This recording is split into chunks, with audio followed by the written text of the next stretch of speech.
Ni katika eneo la Kengeleni, Mombasa, ambapo mbunge mtarajiwa Nyali Abdulswamad Ali anatoa tabaruk ya maji na tende kwa wasafiri kama njia ya ukarimu.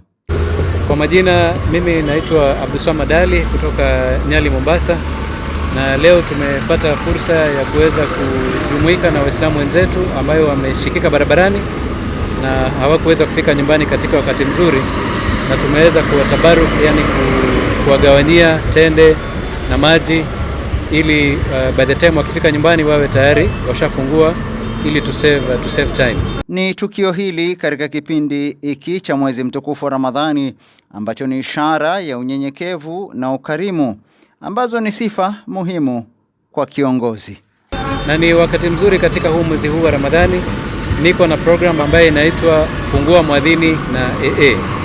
Fungua Mwadhini na AA ambayo itakuwa kila siku tutakuwa tuko hapa kwenye hii stage kupeana maji na tende.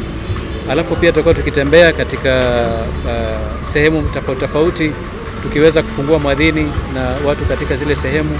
Ni wakati wa Ramadhani ambayo ni lazima sisi kama Waislamu tuweze kuja pamoja, kushikana na kuangalia yale misingi ya Ramadhani ambayo ni ya kutuleta sisi jamii pamoja na kuweza kushikana pamoja na kuweza kujikuza katika imani. Abdulswamad Ali anaahidi kuendeleza harakati hizi kwa uwezo wake kila mahali eneo bunge la Nyali.